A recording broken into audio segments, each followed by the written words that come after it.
Yo, yo, yo, welcome to NBA Nerd Talk. I'm your host, Mikey Prince, aka Kid with Game. It's Hugo, aka Juice. Keep it short. What's going on, guys? What's going on, bro? This is NBA Nerd Talk. Couple of nerds talking basketball, bro. How you doing? I'm good. I'm good. Yourself? Feels Chill, good. chilling, bro, chilling. Yo, first things first, we gotta talk about this crazy NBA offseason that we had this year. From I haven't witnessed anything close to what we saw this year. it has been crazy. You're talking about Jimmy Butler getting traded to the Timberwolves. Chris Paul signs with Houston. Uh, Kyrie goes to Boston. Melo gets traded last minute. Melo to OKC. You It's have crazy. Paul George to OKC. Um, Probably the best offseason ever, bro. Then with the rookie class, it just looks like it's gonna be an exciting year. This is the hype season I think possibly ever to be right now. Definitely. If you ever wanted to be a basketball fan, now's the time to watch. Most definitely. All right. First question is, what to you is the most craziest offseason moment that happened this year? I would have to say the Kyrie trade. Mm-hmm. I would have to. I mean, nobody really saw it coming. Coming off for three straight finals appearances, young guy who would have thought he didn't want to play with LeBron. So I don't know. In my opinion, I don't think anything tops that. All the other trades that happened, I mean, we didn't expect it to go where they went, but we knew they were on the move. This was just something that blew my mind. Yeah, I got two. I definitely say the Kyrie trade because three straight NBA finals, won an NBA championship, and just wants to basically just said I'm done with LeBron and I want to start my own, be my own leader basically, and now he has to figure that out on his own with Boston. I think the second most craziest thing was that the melodrama is finally over in New York. Yeah, I'd agree with that. It's a load off of every New Yorker's shoulders and Melo's as well. It's been a 3 year melodrama basically in New York City. From saying we should rebuild to getting players that don't make us rebuild to not winning from these players that don't rebuild. And now Melo is finally gone and the Knicks can finally rebuild. Yeah, and now that you guys got rid of Phil Jackson, that's definitely a plus in the right direction as well. Phil Jackson, I don't want to talk about Phil Jackson. The guru The of, guru. I'd of take what? 6 rings from him with my Lakers, but he did do terrible for you guys. Hey, man. But now we move on. Porzingis, good luck. Tim Hardaway, overpaid, but good luck. Michael Beasley, crazy as hell, but he's about to tear it up. In my opinion, he just became our generation Dennis Rodman Yeah, with his crazy, with the 3 watches, with the nails painted, with the theories in his head. with the He's gonna be a problem though. 11% brain. Yeah, Pretty much. I've seen that. All right, so who won the offseason for the East? Who was that team that actually you could say they won the offseason? You know what's funny? I'm gonna say a team that to some may come as a shock, but to others may be like, "Are you serious?" I think the Cavs won it. I mean, Mm, you lose Kyrie. You're the defending champs of the East the past 3 years, but you just rebuilt that whole team. Like they have more depth now than they've had in years.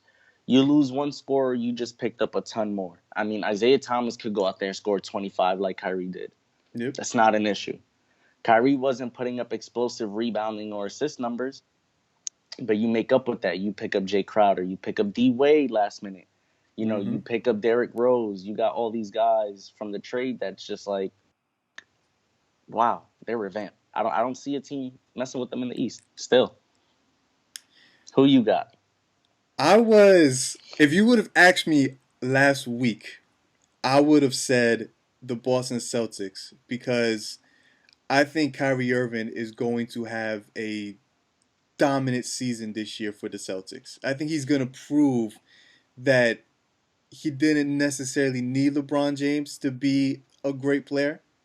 So I think he will. I think he's going to be easily, he's going to get his 25, 30 points a game.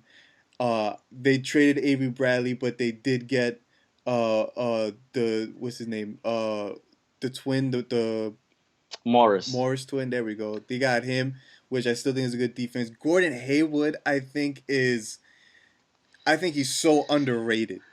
He I is. I think he's gonna have. He averaged 21 points for the Utah Jazz, and that being the best player. Now you're talking about him being the second best player behind Kyrie, where Kyrie's going to be seeing the double teams, the traps, and all that.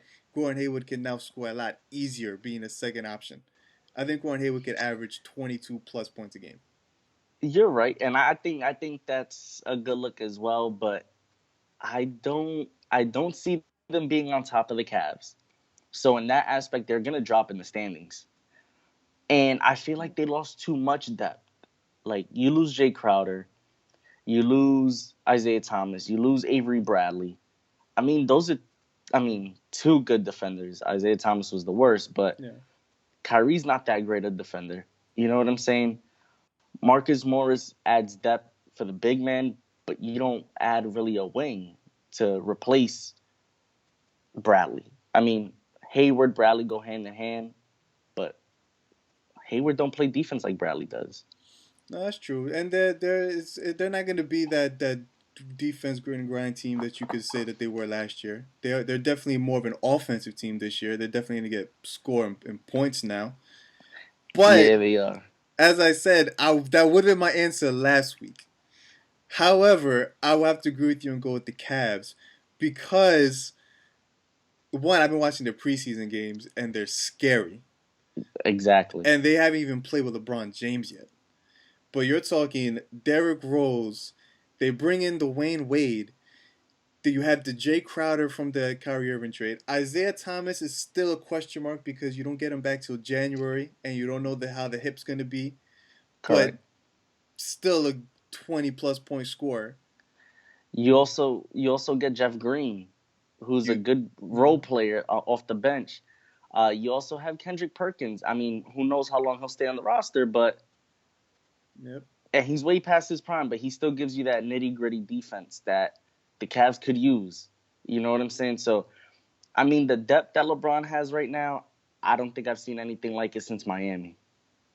It's a very scary team. And then you move Kevin Love to center, which you might lose a little bit defensively, but I would really say not really because you're making Drake Crowder play power forward. So you still have a great defender in Drake Crowder. You still have Dwayne Wade. You have Derrick Rose, who basically doesn't really need to do anything but cut and go to the basket. Basically, in my opinion, when Isaiah Thomas does come back, depending how the season plays out, I would keep Isaiah Thomas off the bench. Him and J.R. Smith, all you need from them is scoring and nothing else. Their I don't see a team beating them right now. their bench is a starting lineup. When you have Isaiah Thomas back, figure either him or D Rose comes off the bench at the point. You have J.R. Smith, you have Tristan Thompson, you have Kyle Korver.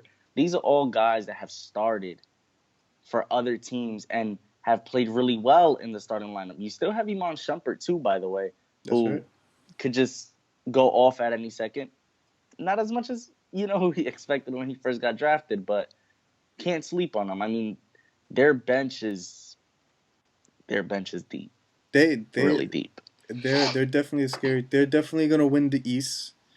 It's gonna be an interesting series if them and Boston meet in the Eastern Conference Finals, though. I'm not. Forget about that. It's gonna be an interesting opening night. That is true. It's I gonna be I a very have interesting opening night. I have Kyrie Irving going off that game though, Oh, of course. I mean, if you don't have Kyrie going off that game, then I don't know what you're planning on watching. But and it's his first, and it's in Cleveland. he's So gonna he's gonna make his mark. But LeBron's gonna let him know who the real leader is. yeah, He's gonna let him know he's still king. it's gonna be a good game. It's gonna be a good game. I can't wait for that. All right, so Now, who who you got on the lost? West? Oh, who won in the West? Oh, yeah, let's get there Oh, first. all Let's right, get all to right, all right. who Well, lost let's in the stay on. East. All right, so who lost in the East? That was a tough one. I was looking at it and looking at it. I would have to say Chicago. I mean, they went from a borderline playoff team to arguably, probably not even arguably, the worst team in the NBA. Your best player is a guy that may not even start the year in Zach LaVine. And without him, your best player is Robin Lopez. Yeah. That's your number one guy. That's not gonna work. They pretty much got rid of Butler for nothing. Yeah, they reached the buyout. That was the best case for the D Wade. But I mean, with the roster you have, you might as well have just paid him. You paid him anyway. Yeah. That's my opinion, and I look at their roster and it's just like I don't know how this team's gonna win any games. I I agree with you, but I think I found the worst team in the East besides the Chicago Bulls. My pick for who really lost that one, I had to say the Atlanta Hawks. The Atlanta Hawks traded Dwight Howard, who supposedly everybody on the roster was cheering when they found out Dwight Howard got traded. Mm-hmm. They lose Paul Millsap to Denver. They lose Tim Hardaway Jr. to the Knicks. I was watching their preseason game, and Dennis Schroeder might be the best player on that team. And I don't know if that's a compliment. I mean, you can't sleep on him. He's decent. I mean, yeah, they lost more pieces than the Bulls. You are right. But those are definitely two teams that are gonna go from playoffs to absolute garbage. I mean, you still got your Bazemore, you still got your Bellinelli, but you really have no big men on that team. You have nobody that I mean, Ilyasova really, uh, Plumlee really, like who's there that's gonna fill that Dwight Howard, Paul Millsap role? So you know what? I think I kind of agree with you. We could expect to see those two teams at the bottom of the East, and that's an improvement because I don't think we'll see Brooklyn or New York at the bottom anymore, or the Sixers No, no. I think Cleveland with that number one draft pick from Brooklyn is not going to be the number one pick this year. I think Brooklyn is bad, but they are an improved team from last year because you still have D'Angelo easily. Russell that is gonna give you points. I think he's D'Angelo possibly the best Russell, player. yeah, and I don't mean to cut you off, but I'm saying it now. D'Angelo Russell's going to go out there and score at least 22, 23 a game. His potential Mhm. finally is going to show. I'm a Laker fan, and I hated that they traded him. Don't get me wrong. Kyle Kuzma was looking like the steal of the draft. And we got him with that trade. But man, D'Angelo Russell with Lonzo Ball could have been very, very dangerous. Yeah, and I agree. And then they don't have a bad they let me use the words carefully. They have an okay bench because you have Alan Crabb coming off. They got in the trade from Portland. I think he's Yeah. gonna be a real X factor in terms of consistency and scoring for the team. They're not gonna win a lot of games. I don't see them really beating any team in the West other than The Lakers. the Lakers, just because D'Angelo Russell might want to show that they made a mistake trading him. I mean, they're going to beat the Kings. What you trying to say? They could probably beat the Suns. The Suns, yeah, I don't know about the Kings. The The Kings, King, the Kings, no way they have a better team than the Lakers. Maybe I'm just being a fan I right wouldn't say they now, have a but better team, but I think they have a more veteran team than the Lakers. So they have veterans that of, know how to handle close games or whatever. Because you have of Zach course, Randolph, Vince Carter. You still have Buddy Hield his second year, who I thought was great last year. He's one of my favorite players from last season. I hope I hate him. I want him to be back. I hate him. You hate Buddy Hield? I think he's so overrated. And that's not a discredit to his game because after the trade, it changed him. But man, from what I saw be, before trade, I did not like at all. Mm. But maybe he'll prove me wrong. We'll see what happens. Well, he hasn't been doing much in the preseason so far, but I have hope for Buddy Hield. He's We'll Buddy. see where it goes. So we got the losses out the way. We got the whole East out the way. Let me hear your take. Who won the offseason in the West? This one was a tough one. I was stuck between two teams, in my opinion. I was stuck between the Houston Rockets with Chris Paul because I felt like they didn't really lose anything. They lost Patrick Beverly, sure, but he wasn't. He was good defensively, yes, but he wasn't like a real point guard. Point guard, and I think Chris Paul fills that need that they lost in Patrick Beverly. I would say the only real hurt was Lou Williams because he was that he's arguably probably the second best six man in the league right now. But they added PJ Tucker who still provides defense. He's still a 3-and-D guy. I wouldn't really sleep on him. I know last year people called him the LeBron stopper. That didn't happen. But I think who won the East though? I think it's The OKC. West. I mean, You yes, I'm think sorry, the so? East. I think OKC won. I Hmm. That's OKC. I think Paul George, Melo, and Westbrook is gonna be. I think they're gonna struggle at first. I don't see them. I haven't seen them struggle in the preseason yet. I know it's preseason doesn't really matter, but they didn't really like really fought over who's scoring yet. It's gonna we'll see more of that in the season, especially close games. I think the only big question mark on OKC is their bench. They really big time. they traded, I guess, nobody to get these stars, but those nobodies made for a pretty decent could have made for a pretty decent bench when you talk about Victor Oladipo and his cancer, Doug McDermott, Yeah, in a way, yeah. I mean, you did lose. You lost Dougie and Cantor off the bench. Those were really the only two bench players. Oladipo was in the starting lineup, but I mean, honestly, they never had a good bench to start off with. I don't think. I mean, aside from the starting lineup, I can't really name their bench. I mean, I know you have Felton. I know you have Jeremy Grant. Patrick Um, Patrick Patterson. Patrick Patterson, and that's really the three that you have. I mean, Nick Collison isn't really going to do that great. Isaiah Cannon to back up Westbrook. It's like guys like that is like, can you trust them? I honestly think we would never see throughout the whole year all three of these guys off the floor at the same time unless it's a blowout. I think two will hit the bench, one will stay in, then another will come in, and I think it'll rotate that way because once you have all three on the bench, man, I look at this team like who's gonna score.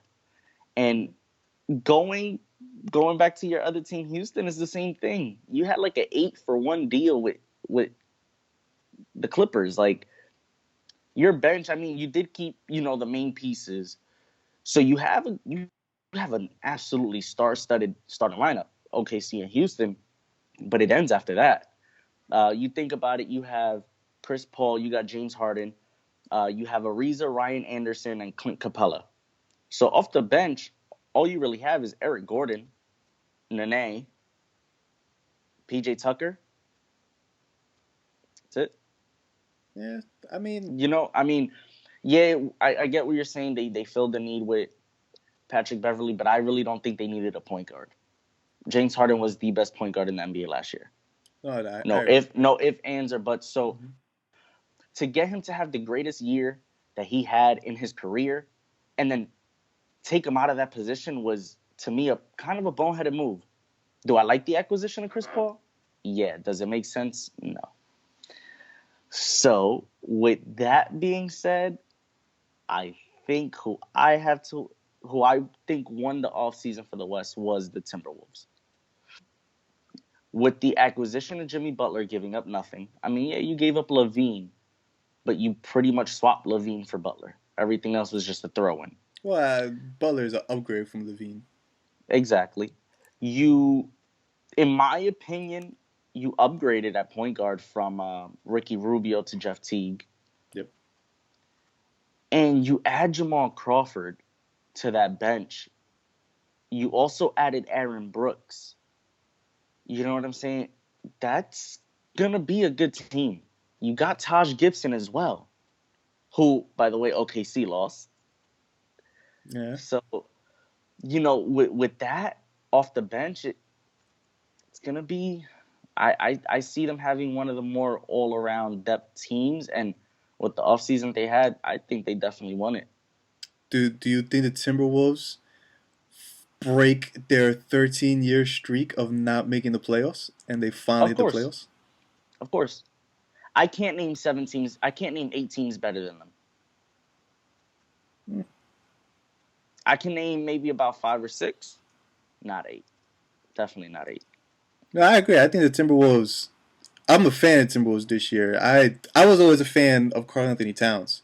My favorite basketball player in the NBA right now is Anthony Davis because I think Anthony Davis is one of the best hybrid big men out there that could Yeah, run the ball, shoot the ball, post you up, rebound, block, everything. Karl Anthony Towns is like right there next to Anthony Davis. Like he has the potential to possibly be to the surpass best them center in the NBA. easily, and I definitely don't disagree. I mean, I'm a Kentucky fan, so Mm, anybody that comes out of that program has my vote. So I agree. Carl Anthony Towns is. I mean, the first 2 years took the league by storm. I mean, last year definitely snubbed from the All Star game. mm. Don't know how that happened. You look at his numbers and you're like, who put up better numbers? So it's definitely tough. But I think this team just takes the leap. Andrew Wiggins, he's hasn't been a disappointment, but I expected more from him by Right. this time. He definitely can show he can score, Mm. but where's the rest? You're not rebounding, you're not assisting, you're not really throwing stats out there with defense. So you're not the well-around player that we expected you to be. So I'm hoping he can pick that up now with the team that's around him. Yeah, Andrew Wiggins to me is probably the big question mark on that team, and I know he has like a big contract extension on the table waiting for him to sign, but I think he being I think on this Timberwolves team from last year to this year, I think he goes from the number one, number two scoring option to number three behind Karl Anthony Towns, Jimmy Butler, and I don't think that's a bad thing. I think Andrew Wiggins is a really good player. He's very athletic. He has a somewhat it's there but not really a pulse. He could back you up, do a turnaround, jump shot, whatever. His three isn't the best three, but he does have a three. He's a scorer. That's his main thing. Yep. He provides scoring. Uh, he needs to do it on a more consistent basis. And I think this year, even though he hasn't been great in preseason so far, it will come because of I think all the attention Jimmy Butler and Karl Anthony Towns is going to get, and I think Jamal Crawford is going to help that. One of the biggest things about the Timberwolves that I like this year, one of my favorite players on that team is actually going to be Shabazz Muhammad. I think Yes. last year he started and he averaged, I think it was 14, 15 points as a starter. Now you're asking him to come off the bench and just score. And depending on how well the starters could play, if they build a comfortable lead or whatever, he could still provide that and keep it going. And then you have Jamal Crawford, who's like either or, you got a guard that you can't take your eyes off of either one of them. I think Shabazz Muhammad is going to have a breakout year this year coming off the bench for the Timberwolves. I agree. I mean, he was supposed to be this big shot coming out of high school Yeah. and then kind of got lost in college and in the NBA. So now he's finding his rhythm. So it is good to see him doing what he's doing. And like you said, they had 2 guys score 20 with Wiggins and Cat to now 3 guys who could score 20 with Wiggins, Cat, and Butler. So it does definitely take a lot off of Shabazz's shoulders to shoot more. Yeah. Actually, I believe they had 3 guys. If I'm not mistaken, Levine also scored 19 or 20 last year too. But I think with this spacing the floor out more, Shabazz Muhammad is gonna be a major problem. Major problem. Yeah, they're gonna be a good team. They're gonna be really fun to watch. They're my most exciting NBA League Pass team to watch this year. Is the Minnesota Timberwolves. Them and the 76ers. I completely agree. And speaking on that, who you have that lost the offseason in the West? This one was hard because the West is super stacked this year, and there's gonna be about 9 or 10 teams fighting for playoff spots this year, in my opinion, in the West. And I think the West is so strong this year that uh, winning 40 games won't get you to the playoffs in the West. It's crazy if you think about how many 50-win games there's probably going to be in the West this year just to make the Yeah. playoffs. But the team that I think lost, I would have to say the Phoenix Suns. I think the Phoenix Suns, Mm. they didn't do anything this offseason. They drafted Jackson, who I think is going to be a good player, but everybody else is the same. You still have Eric Bledsoe, who's, I don't really consider him one of the best point guards out there. I don't think he's a good scorer, but he's one of those players. He's not a first option. Yeah. Devin Booker, who I really want him to be one of the best shooting guards in the league, especially after last year when he dropped 70. But we still have to see that team develop. And then there's still questions on big men. There's rumors that are trying to trade Tyson Chandler and Jared Dudley. So Yep. I don't know. I don't see that team improving from last year. I don't see them getting any more wins than they did last year. If anything, because the West got so much tougher, I see them getting less wins than they did last year.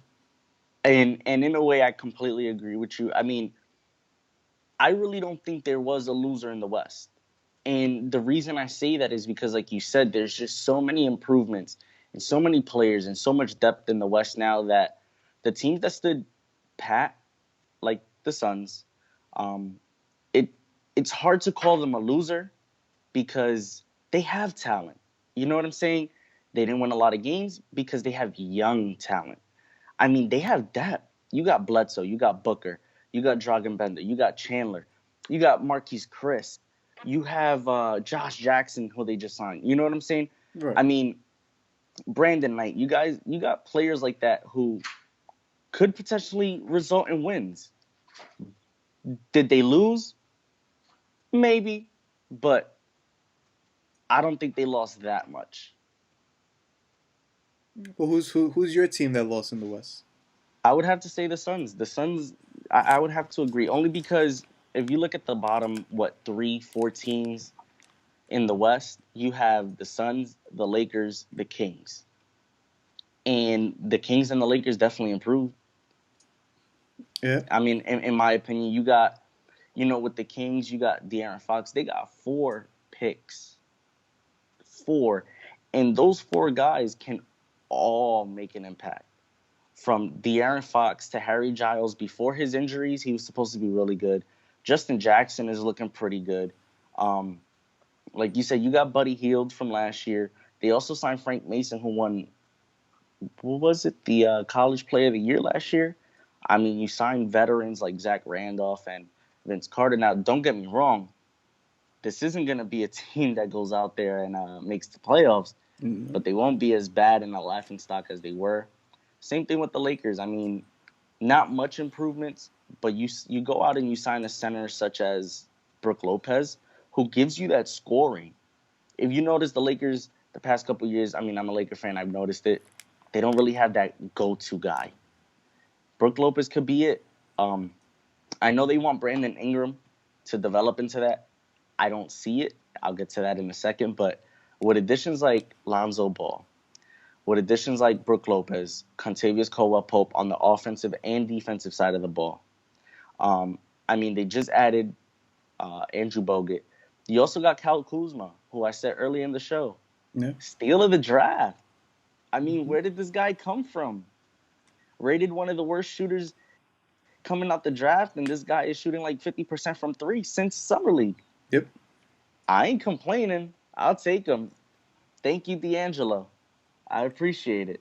Yeah. Kuz is actually, to me, that guy Kuz. I think he could be the, maybe not his rookie year, but if you give him a couple years on that team, especially with Lonzo Ball feeding him, I think he could be the go-to scorer on that team. My point exactly, and I see that out of him already. With Brandon Ingram, I don't see any urgency to take over a game. Yeah. I don't see the urgency to say, this is my team. I'm going to run the show. It's his second year. I get that you're still young. But with the expectations of last year and this year, We should have already seen at least in one game where he said, "I'm taking over." Lonzo took over in summer league. Yeah, it's summer league, big whoop, but still you see it out of him. Kuzma took over summer league and now preseason, you see it out of him. Clarkson, when he came on the scene, he took over in games. D'Angelo took over in games. Don't see that in Ingram, but they definitely do have a way better team than we've seen in the past couple years. Yeah, there to me, I was telling someone else before at work that to me the Lakers are going to this season. They're going to be one of those teams that's going to be fun to watch, but they're not. But it's not going to be provided with wins. But it's still going to be fun to watch. They're gonna be a very, very, very exciting team. And I wasn't born at the time, and I really do hate to compare it, but it is looking like Showtime 2.0. Just from the flashy passes to the dunking to the 3-point shooting to the talent to the young guys, it looks amazing. It looks amazing. You Yeah. got guys that are just gonna rise up, guys that are gonna pass behind their back, no look, all of that, alley oops left and right. Guy like Julius Randle who could run the floor at what 6'9", 6'10", handles out of the world for a power forward. So 7-footer and Brook Lopez that could drain threes better than a lot of guards. Yeah. And It's gonna be fun. speaking of Julius Randle, when I was watching their preseason games, because Luke Walton, who was the assistant for the Warriors and now head coach of the Lakers, I always felt that Luke Walton was trying to turn the Lakers into the Warriors 2.0. And I think in preseason, I kind of saw a little bit of that, not necessarily with the shooting, but Julius Randle, there you could tell he's trying to be like a Draymond Green s. You're Draymond, talking yep. about him rebounding, handling the ball, running up the court, making the assists. You could tell Luke Walton's formation of what he's trying to do with the Lakers. And I think it could work. I think it could work. It's gonna take some time. I think he's in a little bit better shape than Draymond as far as handles, physical wise, assist wise. Now, if he could pass the ball a little bit more, now that we have guys that can hit shots, rebound the way he usually is, he just has to improve on the defensive side. The only thing that scares me, we had such high hopes for him. I can easily see Kyle Kuzma taking his spot though. Yeah. So that's the only thing that is a question mark. That's going to be a battle all year between them two for the power forward position. But yeah, we'll see what happens. All right. We will see what happens. So, before we wrap this up, I have to get, what are your 8 teams in the East that will make it into the playoffs this year? It's an early prediction, very early. Everybody's 0-0 next week. So, your 8 Does teams it have that to you be think. in order? Doesn't have to be in order. Just your Okay. top 8. Of course, the Cavs. Mm-hmm. Of course, the Celtics. The Wizards.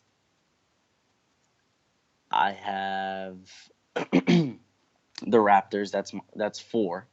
Okay. The Bucks. All right. The Pacers. Okay.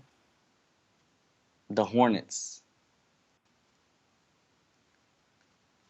What? That's 6. That's 7. 7. I would have to say the Sixers. We almost had the same list. I would have to. I mean, I don't. Am I missing somebody? I'm trying to think. I don't think I am. I mean the Heat, but it's tough. Yeah, I don't. The Hawks are gone. That's my list. That's my 8. We were almost there. Who you I got? have everybody the same. I have Cavs, Boston, Wizards, Bucks, Raptors, Sixers, Hornets. I don't have the Pacers. I think the Pacers are one of those teams that drop out of the playoffs this year.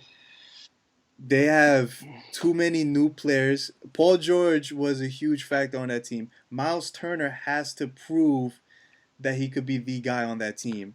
And we don't know yet what he could. I think it's the same situation like with the Knicks and Porzingis. Like, we all know Porzingis is going to be the face of the Knicks, but we really don't know how well he's going to do being the number 1 option on the Knicks. And I think Miles Turner is that same way. You don't really know how he's going to be as the number one option for the Pacers.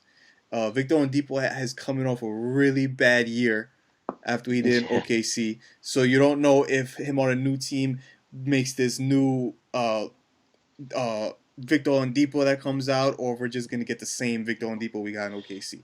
So that's a real big question mark. I would replace the Pacers, and I actually would put the Miami Heat because last year the Miami Heat they were technically tied for the eighth seed in the playoffs, but they lost the with the Chicago Bulls because of the games they played against them. Chicago won more games. They were Yeah. tied. They I don't think that team got worse. If anything, that team got better. I think that team could win more games than they did last year. I think they're probably going to be a seventh or eighth seed, but they brought back Whiteside, who is probably arguably maybe the best center in the East right now. You have you bring back Dion Waiters, who for some reason turned into this amazing basketball player when he put on a Out Heat of jersey. nowhere. Yeah. You bring everybody back, and You you get Kelly Olynyk. yeah, you bring Caleb Link, who's going to help spread the court, provide shooting. So I see them winning more games than they did last year. I think even though the East is bad, and I've said that because the East is so bad this year, that you can actually I think the eighth seed, whoever that may be, it could be the Sixers, could be the Hornets. I think they're gonna be the eighth seed by winning maybe just under 40 games, because the East is so bad. No, I don't see a I see 41 them. 41 being an eighth seed. I see it. I see it. Only because since it's so bad, it accumulates to more wins for the rest of the East. Yeah, but you're talking about these East teams playing I West mean, teams. Like, there's a lot of East teams that I'm pretty sure will probably win 2 or 3 games against the West. correct, but you still have the bad teams like the Bulls. Just an example, the Sixers could beat up on the Bulls, the Sixers could beat up on the Nets, the Sixers could beat up on the Hawks, they could beat up on the Knicks. You know what I'm saying? They could beat up on the Magic. So that could turn into, let's say they play them 2 or 3 times. That could turn into easily 2 wins by those 5 teams. That's 10 alone. Let's say they could, split a few games with the West teams and win 1 out of 3 or 1 out of 4 against all the other playoff East teams. I could see it. I could see the AFC getting 40, 41. In a way. Not guaranteeing it, but I could see it. Yeah, but I could I, I, see I, it. I do see the Heat being a much better team than they were last year. Especially since, who's really going to stop Whiteside other than Cavs in Boston? They I don't know. The East is one of those teams where it could be fun to watch, or it could be outside of like the top five teams, whatever. It could be really boring to watch, And really disgraceful to basketball. and it's gonna be sad. I don't know. It's gonna be a real big question mark the East this year. That's why I kind of love this new format they're doing for the All Star game. Because if we had to see East versus West again this year, there would have been no point. No, I get that, but you also got to remember, I believe it's still going to be the same amount of people from each side. Yeah, It's it's not going to be still. like, so there's still going to be a lot of West players that won't make the All Star team Mm-hmm. over East guys that shouldn't have.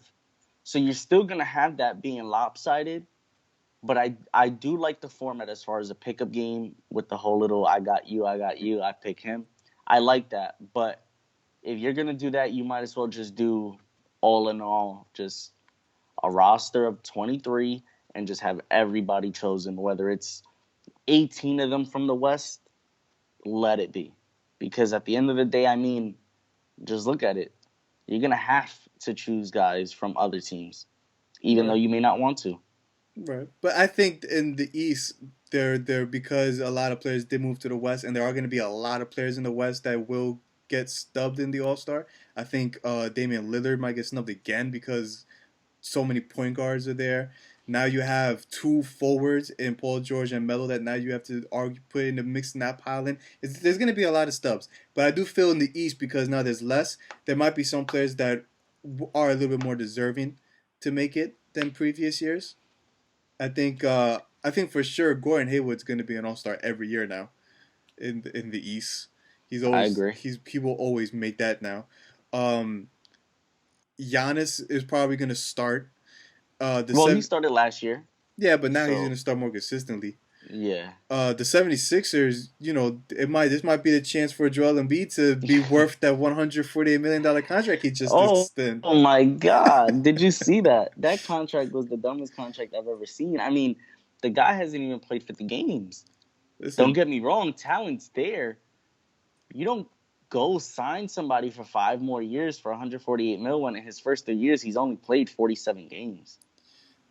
this is making it the NBA. You play 31 games really well, and you're rich for life. Yeah, I mean, I'm a Laker fan, but I'm living in Pennsylvania. I even said I should go try out for the D League. They get hurt one game, I go up there for 10 games. I could walk out with 50 mil. I mean, look, it was a lot of money for Joel Embiid. He is getting, uh, I wouldn't say overpaid yet.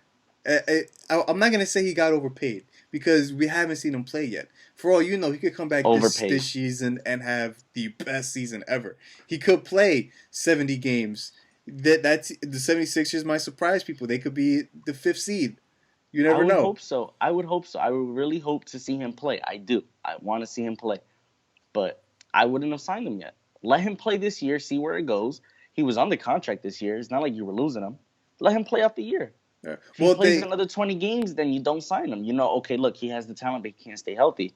He plays the whole year, then you sign him. I don't know. I don't agree with it. Like I said, they're throwing money away.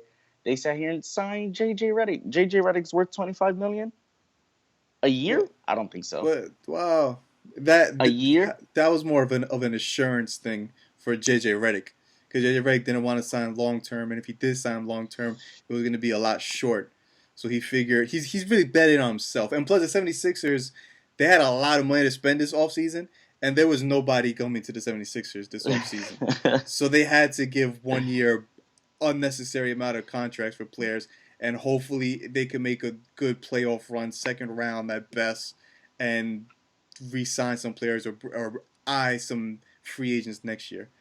But Yeah, I agree. It'll be interesting. They're gonna be another fun team to watch. Definitely another fun team to watch. yeah, all right. So who's your top eight going to the playoffs in the West? Um, Everybody but the Warriors. Nah. If only, right? I have the Spurs. I have the Warriors. Have the Rockets. Have OKC. I believe it or not. Well, I have Minnesota. Believe it or not, I still have the Clippers making it. I don't see how they don't. I have Denver and my eighth seed. My eighth seed is a toss up. I mean, you have the Pelicans, who we hope can finally make the playoffs, and we could finally see DeMarcus Cousins in the playoffs. Playoff You have boogie. yeah, you have Trailblazers, and even though they lost Hayward, you still have the Jazz. So I mean, if I had to choose my eighth seed, I would say Portland only because they've been there before, over the Pelicans. Mm. That's my West. All right. Once again, we was almost there. The West is hard because I agree. There are probably going to be 10, maybe 11 teams that's going to be fighting for that seventh and eighth seed. Yep. There is going to be a tough one. But I have the Warriors, I have OKC, I have Houston, I have the Wolves. I have the Spurs just because like what you said with Portland, they're still the Spurs, but the Spurs has a big question mark.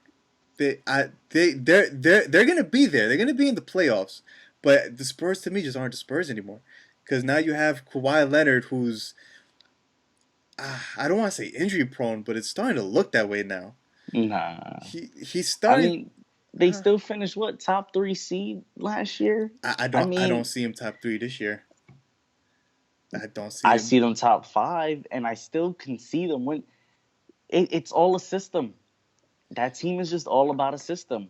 Yeah, but I don't know. It's not the same. And then Marcus Aldridge, to me, he's never been the same Marcus Aldridge since he left Portland. He's not Not that at guy. all. He doesn't even want to be there. That's another issue that brings chemistry. So now you're talking about supposedly he spoke to Pop about his role and what he wants to do to the team. But I don't know. Right now, it's definitely Kawhi Leonard's team, but that's all it really is. And they signed Rudy Gay this year, who's coming off a torn Achilles, so you really don't know what Rudy Gay you're getting. And Rudy Gay the last couple of years hasn't really been the Rudy Gay. My favorite Rudy Yeah, I was Gay, gonna say I think Rudy Gay is just like nothing anymore. I mean, he was athletic and he was a good mid range shooter. He was never the best 3-point shooter. He kind of lost his He athleticism. he was never a star. I mean, he was the main guy in Memphis, and what happened when he left is when they started making the playoffs. Yeah. I think his best year, honestly, was probably, in my opinion, was that year and a half he played in Toronto, and Yep. then they let him go just because they wanted to go younger. So I mean, And they started now, making the playoffs. yeah, and then DeMar DeRozan became this That's what this I'm saying. great, Everywhere he leaves, starts getting like top 3 seeds out of nowhere. and Like, and what's that's going on? and that's gonna be and now you're asking him to possibly be power forward for the San Antonio Spurs, or at least backup small forward or whatever. I don't know. The Spurs, to me, they're still gonna be a good team. They're gonna be there. They're gonna be in the playoffs. As of right now, the way it looks, I would say they're a first round exit. The Nah, I Spurs. still have him top 4. I don't know. But anyway, but I do have the Spurs. I have Denver. I think Denver could be one of those teams that can make the playoffs. I think Paul Millsap, adding Paul Millsap was a great move for Denver. Their Yep. center, who's for some reason the big man version of Russell Westbrook with triple doubles, and now you He's a add beast.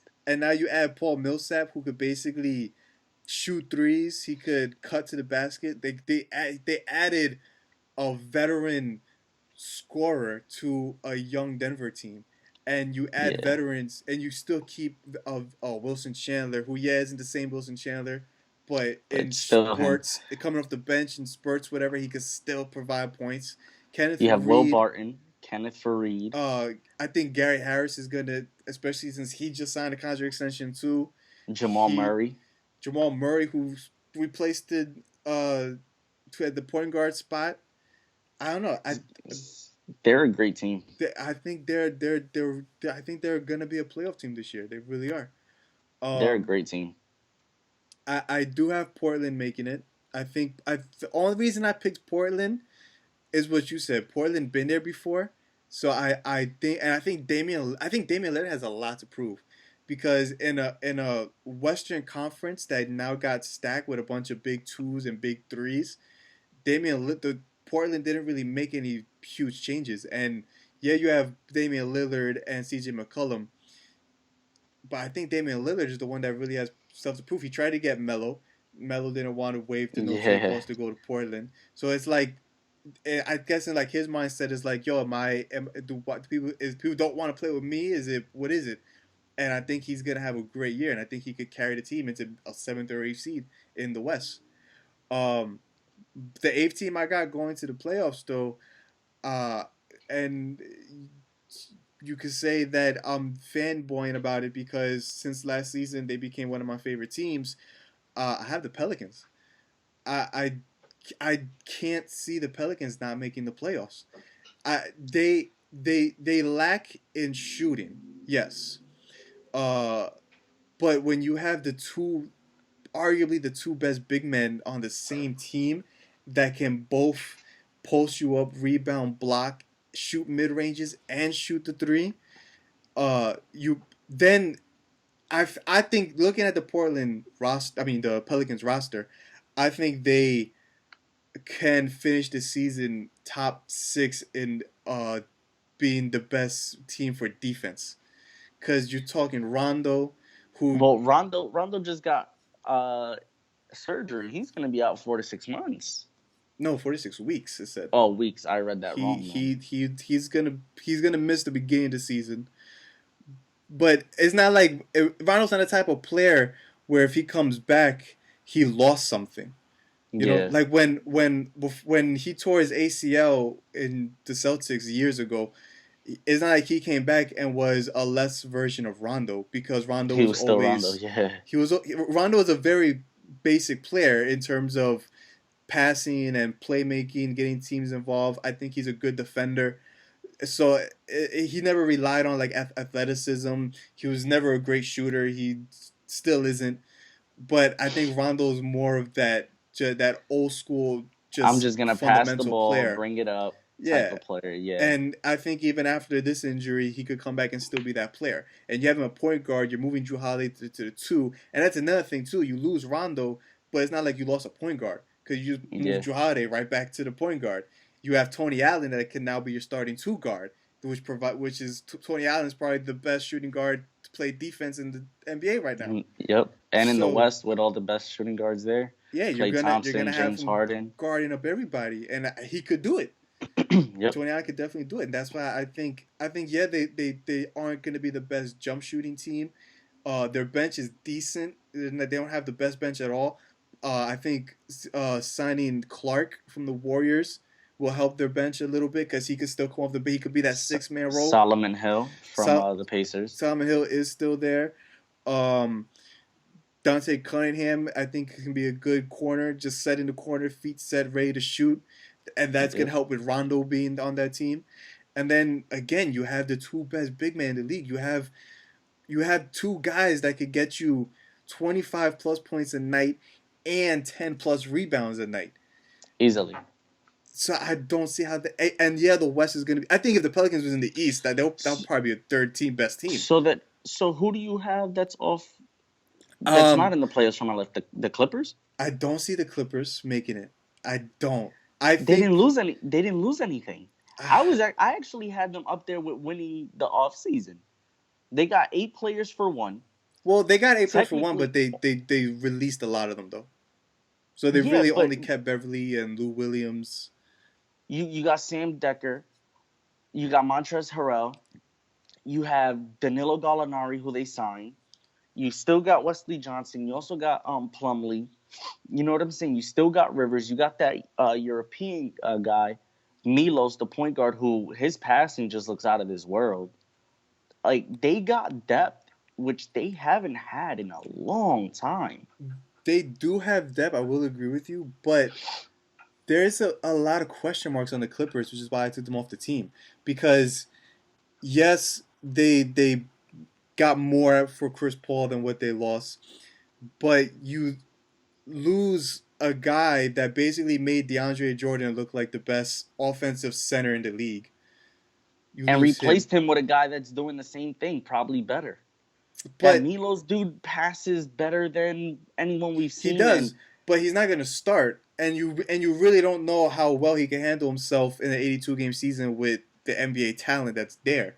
Because you're talking about him going up against the Westbrooks, the Currys, remember, Damian Lillard. he's a veteran. He's not a young guy. He He's a is a veteran. veteran, He's been but he's been he's a doing it for veteran years. overseas. He's not gonna have any issues. He's not gonna have any issues. All he gotta do is sit there, do the same thing he's been doing his whole life, just pass the ball. They're not asking him to score. So the only thing I see them losing a little bit is scoring wise, which Blake Griffin could pick up, which Beverly can somewhat pick up, which Danilo Gallinari can pick up. You know what I'm saying? They have depth, and they got Lou Williams. They got bench. Their bench is amazing. Their bench is amazing, and their starting lineup stood the same, They, yeah, I think minus Chris Paul. going back though, another question mark for them though to me is Blake Griffin. Blake Griffin has been very injury prone the last 3 years, and most of the time it comes right around the playoffs, and sometimes it comes even right before the playoffs. So I don't know. Yeah, Blake Griffin's a good player. He could score. He's an all around player, but he's been injury prone the last couple of years, and you don't know what that's going to do to the team. If Blake Griffin goes down and he has to miss time, can they still win games without him?